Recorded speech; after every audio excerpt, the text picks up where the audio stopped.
आज हम इंस्ट्रूमेंट्स के बारे में पढ़ेंगे कि सर्किट थ्योरी में अभी तक हम सॉल्व करते थे कि इस रजिस्टर से कितना करंट मूव कर रहा है या इस रजिस्टर के अक्रॉस कितना पोटेंशियल डिफरेंस है। अभी तक हम कैलकुलेट करते थे। अब उसको सर्किट में मेज़र कैसे किया जाता है उसके बारे में हम पढ़ेंगे। तो करंट मेज़र करने के लिए हम एमीटर यूज़ करते हैं और पोटेंशियल डिफरेंस मेज़र करने के लिए हम वोल्ट मीटर यूज़ करते हैं। तो इन डिवाइसेस को कैसे बनाया जाता है। तो आज का हमारा टॉपिक इलेक्ट्रिकल इंस्ट्रूमेंट्स है। इसमें सबसे पहले हमें पढ़ना चाहिए galvanometer.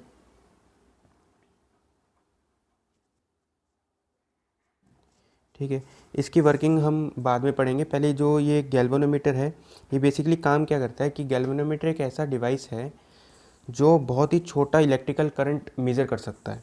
It is a device which detects very small electric current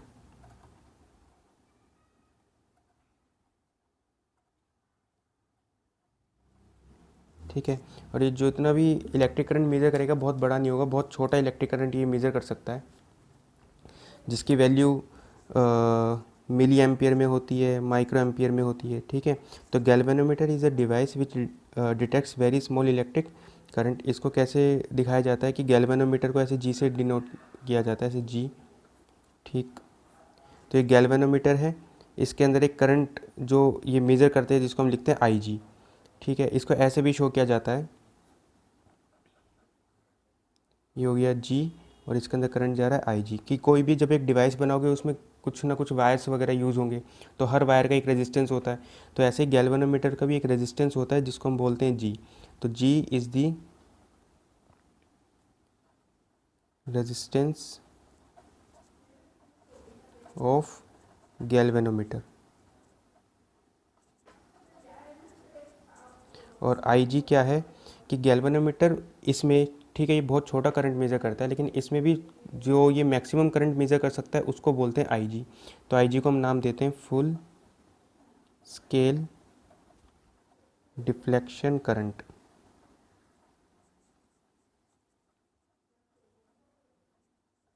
ठीक है, कि एक गैल्वेनोमीटर से मैक्सिमम कितना करंट फ्लो हो सकता है आई जी, इससे बड़ा ये करंट मेज़र नहीं कर सकता। कि गैल्वेनोमीटर क्या होता है कि उसके ऊपर एक डायल लगा होता है, तो जैसे जैसे उसके अंदर करंट जाता जाएगा तो वो नीडल एक किसी पर्टिकुलर पॉइंट पे पर्टिकुलर वैल्यू पे पॉइंट करती है। तो उसमें अगर वो नीडल जो है वो फुल डिफ्लेक्ट हो जाती है तो उसमें मैक्सिमम करंट फ्लो होता है, इसलिए उसको क्या बोलते हैं, max full scale deflection current बोलते हैं। या फिर इसको ऐसा भी बोल सकते हैं कि I G is maximum current, maximum current through galvanometer.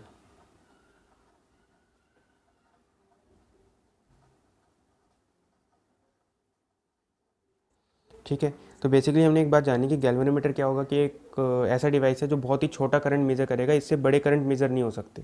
तो अगर मैं इसको डायरेक्ट एक सर्किट में लगा दूंगा, सर्किट में तो 3 ampere, 4 ampere, 10 ampere current move करता है, तो ये उसको मेज़र नहीं कर पाएगा। तो इसलिए हमें क्या करना पड़ता है, गैल्वेनोमीटर से ही हमें कुछ और डिवाइसेस बनाने होते हैं। तो हम क्या कर रहे हैं कि अब हमें बड़ा एक करंट मेज़र करना है, तो जो इंस्ट्रूमेंट करंट मेज़र करता है उसको एमीटर बोलते हैं। तो हम क्या करते हैं कि गैल्वेनोमीटर से हम एमीटर बनाते हैं। ठीक है, तो हम क्या करते हैं, गैल्वेनोमीटर से एमीटर बनाते हैं। तो एमीटर सबसे पहले होता क्या है कि एमीटर के बारे में अगर हम जानें,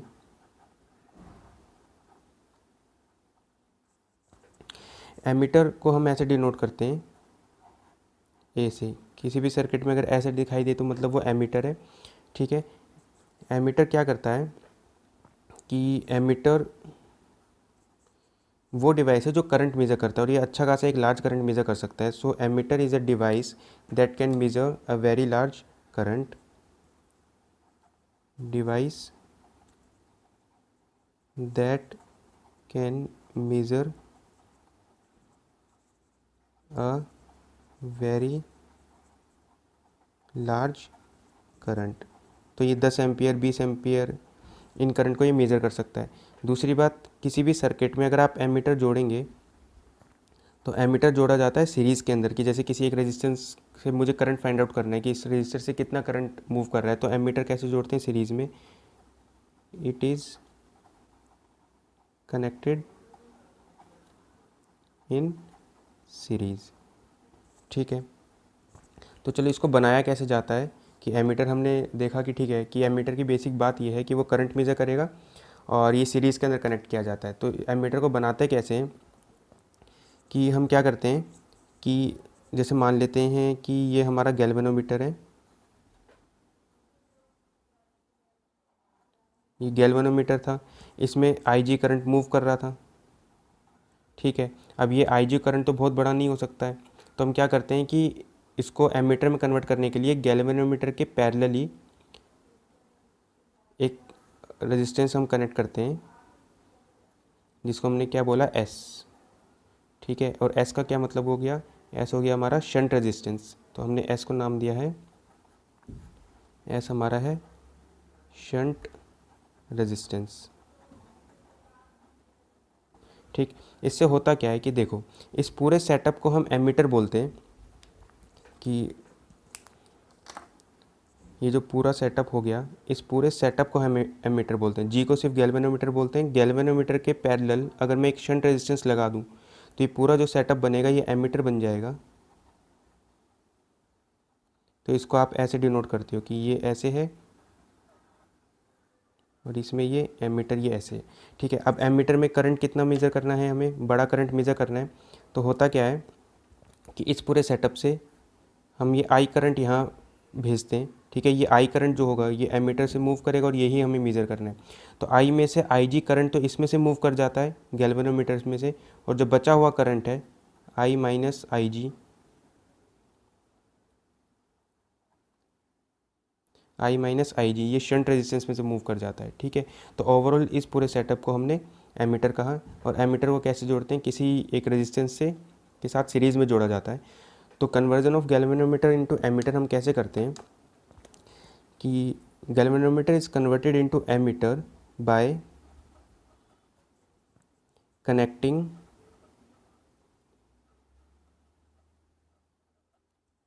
अ very small shunt resistance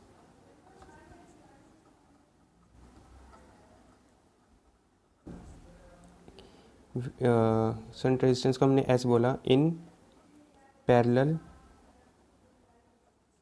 to galvanometer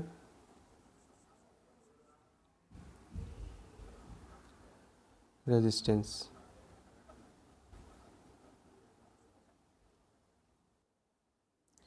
तो ये हमारा गैल्वेनोमीटर था, इसके पैरेलल हमने शंट रेजिस्टेंस जोड़ा। जो शंट रेजिस्टेंस होता है वो बहुत ही छोटा होता है, it is very small resistance.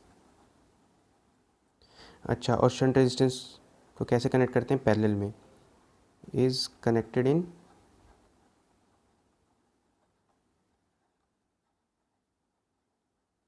Parallel to galvanometer.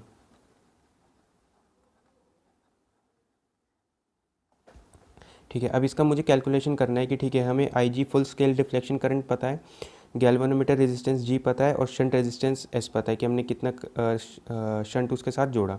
तो हम इसमें जो एमीटर हमारा बनेगा वो मैक्सिमम कितना करंट मेज़र कर सकता है वो कैसे निकाल सकते हैं कि इस वाले पॉइंट को हम एक्स बोल देते हैं, इसको हमने बोल दिया वाई, ठीक है, इसको हमने बोल दिया लेट से जेड और इसको बोल देंगे टी।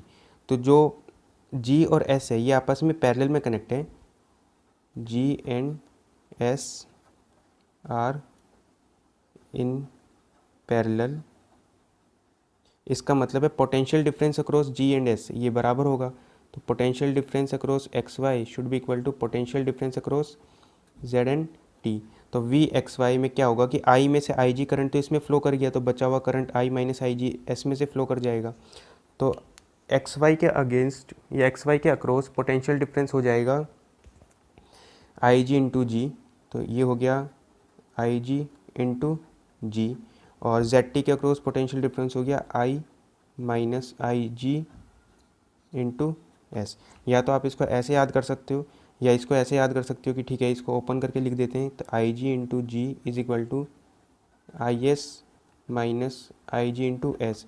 इसको इधर ले जाएंगे तो आई जी ये हो जाएगा G plus S is equal to I into S. तो यहाँ से जो हमारा आई का फॉर्मूला बन गया वो आई आ गया, I is I G G plus S by S, जिसमें आई का मतलब, आई जी का मतलब हो गया फुल स्केल डिफ्लेक्शन करंट, आई जी का मतलब हो गया फुल स्केल डिफ्लेक्शन करंट, ठीक है। आई का मतलब हो गया current measured by ammeter, S हो गया हमारा शंट रेजिस्टेंस,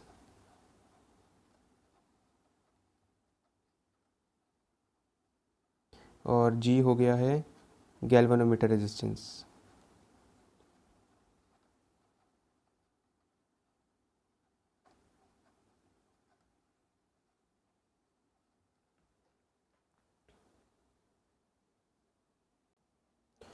देखो एक क्वेश्चन है हमारे पास कि एक galvanometer with resistance 30 ohm has 100 divisions on its scale which measures 20 microampere per division.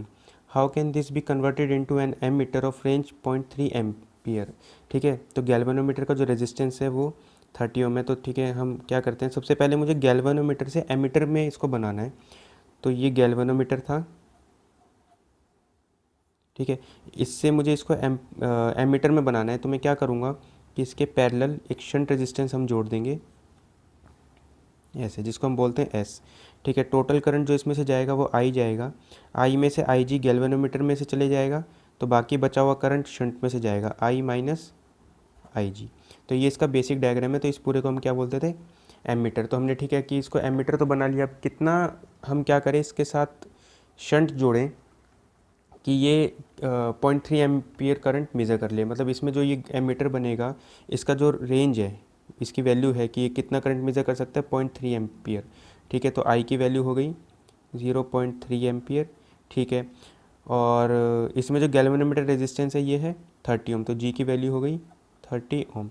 अब देखो इस लाइन का क्या मतलब हुआ कि जो गैल्वेनोमीटर है उसके ऊपर स्केल बना होता है, उसके ऊपर नंबर्स लिखे होते हैं। तो जो उसका स्केल है उसके अंदर 100 डिवीज़न है, ठीक है, और हर डिवीज़न 20 माइक्रो एम्पियर मेज़र करता है। तो इसमें जो मैक्सिमम करंट गैल्वेनोमीटर से फ्लो कर सकता है वो कितना कर सकता है कि फुल स्केल डिफ्लेक्शन करंट,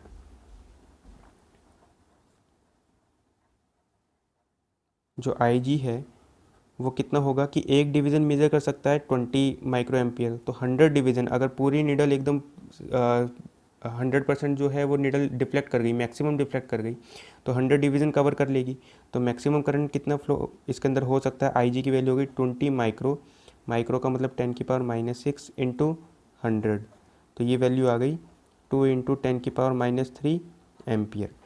तो फुल स्केल डिफ्लेक्शन करंट हमने ऐसे निकाला। कुछ क्वेश्चंस में इसको डायरेक्ट गिवन होता है, कुछ क्वेश्चन में इसको लैंग्वेज में गिवन होता है, ठीक है। तो अब हम क्या करेंगे, हमें एस की वैल्यू निकालनी है, तो जी और एस ये दोनों पैरेलल में हैं, तो हम तो ये लिखेंगे इसके अक्रॉस पोटेंशियल डिफरेंस और इसके अक्रॉस पोटेंशियल डिफरेंस बराबर है। इसके अक्रॉस पोटेंशियल डिफरेंस हो गया आई जी इंटू जी, और इसके अक्रॉस हो जाएगा आई minus I G into S. तो हम एस की वैल्यू फाइंड आउट कर लेंगे।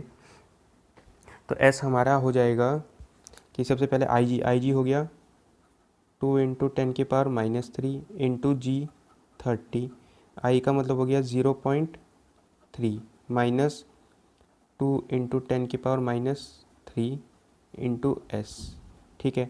तो चलो ये इसको हमने लिखा 2 into 10⁻³ into 30 is equal to, ये लगभग हो जाएगा, ये इतना ही हो जाएगा कि 0.3 में से 0.002 माइनस हो रहा है, तो लगभग ये 0.3 ही हो जाएगा इंटू एस। तो हमें एस की वैल्यू पता चली, एस कितना आ जाएगा, पॉइंट से ये कट जाएगा, ये इधर जाएगा, तो ये सोल्व करके 0.2 ओम। तो इस गैल्वेनोमीटर को इस एमीटर में कन्वर्ट करने के लिए हमें क्या करना होगा, गैल्वेनोमीटर के पैरेलल में एक 0.2 ओम का रेजिस्टेंस कनेक्ट करना होगा। चलो एक टाइप के क्वेश्चन तो ऐसे हो जाते हैं कि ठीक है कितना शंट रेजिस्टेंस चाहिए, या वो शंट रेजिस्टेंस दे देगा तो वो कितना एमीटर का रेंज उसका बन सकता है। दूसरे क्वेश्चन ऐसे होते हैं कि आइडियल और रियल केसेस के ऊपर बात करते हैं। Ideal emitter versus real emitter.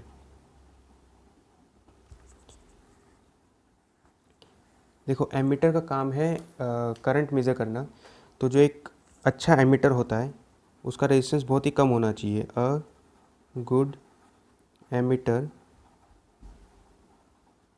Has very low resistance, कि एक अच्छा एमिटर वो होगा जिसका रेजिस्टेंस बहुत कम होगा। तो आइडियली किसी एमिटर का रेजिस्टेंस कितना होना चाहिए? ज़ीरो होना चाहिए। आइडियल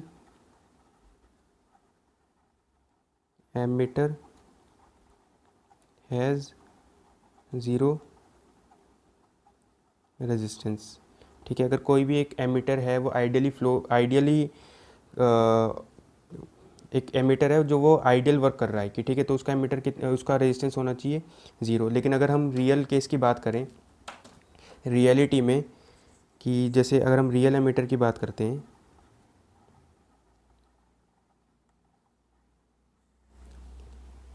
तो जैसे ये हो गया रेजिस्टेंस गैल्वेनोमीटर का और इसके साथ ये हो गया शंट। तो ये हमारा रियल एमिटर है। ठीक है, इस रियल एमिटर का जो रेजिस्टेंस है हमें वो फाइंड करना है। तो resistance of emitter R A.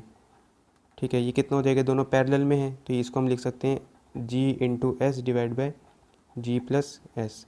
अब देखो, शंट रेजिस्टेंस जितना कम होगा ये आर ए की वैल्यू उतनी कम आएगी। इसलिए अगर शंट रेजिस्टेंस जितना छोटे से छोटा हम जोड़ सकते हैं, एमीटर उतना ही अच्छा वर्क करने लगेगा। तो हम इसलिए चाहते हैं कि जो शंट रेजिस्टेंस है उसको हम कम से कम जोड़ें। अगर इसी के अंदर हम शंट रेजिस्टेंस जोड़ देते 1 ओम और एक शंट रेजिस्टेंस जोड़ेंगे 0.1 ओम, तो 0.1 ओम वाला एमीटर ज़्यादा अच्छा बनेगा। जितना शंट रेजिस्टेंस छोटा होगा एमीटर उतना ही अच्छा होगा। ठीक है, तो चलो इसके अंदर बात करते हैं कि एक क्वेश्चन से इसको समझते हैं। चलो एक क्वेश्चन इसको देखते हैं कि आइडियल और रियल एमीटर का क्या केस रहता है। ठीक है, जैसे मान लो कि हमारे पास एक ये रेजिस्टर है 4 ओम का और इसके साथ हमने क्या किया, सप्लाई बैटरी लगाई 10 वोल्ट की, और इसमें इस सर्किट में जितना करंट जाएगा उसको मेज़र करने के लिए हमने एमीटर लगाया। एमीटर हमेशा सीरीज़ में जोड़ा जाता है, तो हमने क्या किया, 4 ओम के साथ सीरीज़ में इसको एमीटर जोड़ दिया और ये एमीटर था आइडियल एमीटर था। तो आइडियल एमीटर का जो रेजिस्टेंस होगा वो ज़ीरो होगा। तो ठीक है, अब हमने इसको जब सोल्व किया तो ये इस सर्किट में करंट जाएगा आई। ठीक, तो मैंने इसको लिखा आई आइडियल। तो आई आइडियल कितना आया, ये बैटरी कितनी 10 वोल्ट की डिवाइड बाय ये 4 ओम का रेजिस्टेंस, ये हो गया 2.5 एम्पियर। मतलब हमने क्या किया कि 4 ओम के साथ एक सप्लाई बैटरी जोड़ी उसके, और इसमें करंट फाइंड आउट करने के लिए एक एमीटर लगा दिया। हमें पता नहीं था कि ये रियल है कि आइडियल है, तो हमने तो सोचा कि आइडियल ही होगा, ये आइडियली बिहेव करेगा, तो इसका खुद का रेजिस्टेंस ज़ीरो है। इस सर्किट का नेट रेजिस्टेंस हो गया 4 ओम, बैटरी हो गई 10 वोल्ट, तो जो करंट इसमें फ्लो किया आई आइडियल वो कितना आया 10/4 2.5 एम्पियर। जबकि ये असल में था कैसा, ये रियल था। ठीक है, ये रियल एमीटर था और जिसका रेजिस्टेंस था लेट से 1 ओम। रियल एमीटर है जिसका रेजिस्टेंस आर है, इसकी वैल्यू हम मान लेते हैं 1 ओम। तो ओवरऑल सर्किट कैसा बना कि ये 4 ओम का रेजिस्टेंस है, इसके साथ ये एमीटर जोड़ा है और ये इसके साथ ये बैटरी हो गई 10 वोल्ट की। ठीक, इस सर्किट में जो करंट इसने एमीटर ने मेज़र किया वो कितना हमने लिखा एम। तो हमने क्या लिखा, इसको आई मेजर्ड लिखा। ठीक है, ये जो ये जो एमीटर था इसका खुद का रेजिस्टेंस है 1 ओम। तो अब हम क्या चाहते हैं कि ये कितना करंट मेज़र करेगा। तो सबसे पहले जो एमीटर, ये जो रियल एमीटर है इसको हम कन्वर्ट करते हैं आइडियल में। तो रियल एमीटर को हम आइडियल एमीटर में कैसे कन्वर्ट करते हैं कि जो इसका रेजिस्टेंस है वो एमीटर के सीरीज़ में जोड़ दो। तो जैसे ये हो गया 4 ओम, ये हो गया इसके साथ ये बैटरी 10 वोल्ट की, और ये एमीटर जुड़ा हुआ था। तो इसको रियल को आइडियल में कन्वर्ट करने के लिए हमने क्या किया, इसका जो भी रेजिस्टेंस था आर ए रेजिस्टेंस 1 ओम का, वो इसके साथ सीरीज़ में जोड़ दिया। तो हमने क्या किया, ये हो गया एमीटर और एक सीरीज़ में हमने रेजिस्टेंस जोड़ दिया, और इस रेजिस्टेंस की वैल्यू कितनी है, 1 ओम। अब ये कैसे बिहेव करेगा, आइडियल की तरह, मतलब हमने रियल को किस में कन्वर्ट कर लिया है, आइडियल के अंदर।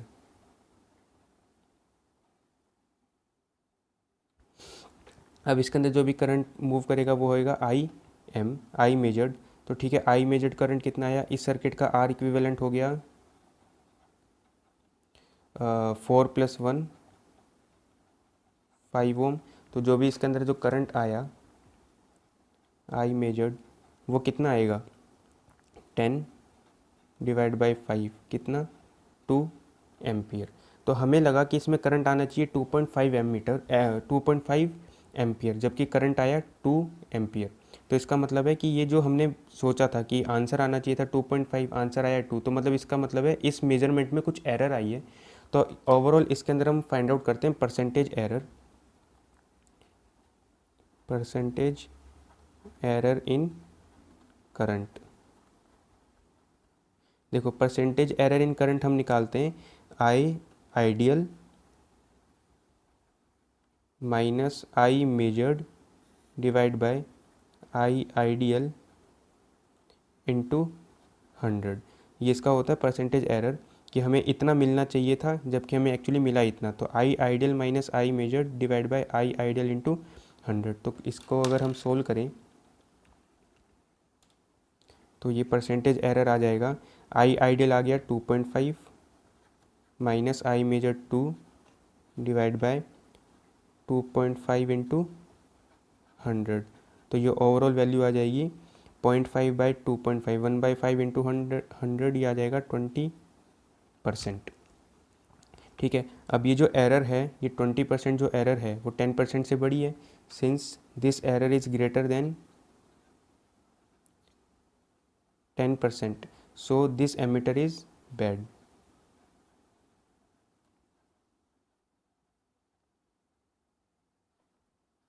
अगर ये जो एरर आती है वो 10% से छोटी आती तो हम कहता कि जो भी ये जो एमीटर हमने जोड़ा है 1 ओम का, ये अच्छा होता। लेकिन इसमें क्या हो गया कि ये इसका रेजिस्टेंस इतना ज़्यादा हो गया, तो इसने करंट को बहुत ज़रूरत से ज़्यादा कम कर दिया।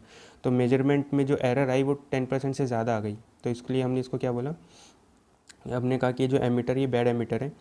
तो हम क्या करते हैं कि ओवरऑल अगर कुछ भी नहीं बोला गया है तो हम एमीटर को हम आइडियल की तरह ट्रीट करते हैं।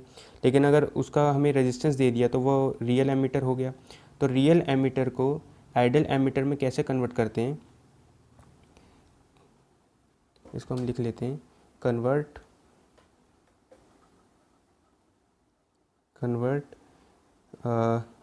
Real ammeter into ideal ammeter by connecting RA in series with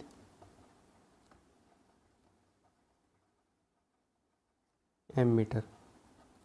ठीक है, कि जो भी इसका रेजिस्टेंस होगा इस एमीटर के साथ इसको सीरीज़ में जोड़ दें। अब ये कैसा बिहेव करेगा, आइडियल की तरह। अब जो भी ये करंट मेजर करेगा वो हम फाइंड आउट कर लेंगे। इसमें देखो और कुछ कुछ खास बातें क्या हैं कि जो भी ये करंट आना चाहिए था, ये 2.5 आना चाहिए था आइडियली, बट आया कितना, 2। तो जो भी ये एमीटर करंट मेज़र करेगा ये एक्चुअल वैल्यू से कम मेज़र करेगा। तो हमें ये लिख सकते हैं कि reading of ammeter is always less than actual value, कि जो भी वैल्यू आनी चाहिए थी एमीटर हमेशा उससे थोड़ा कम ही करंट मेज़र करता है।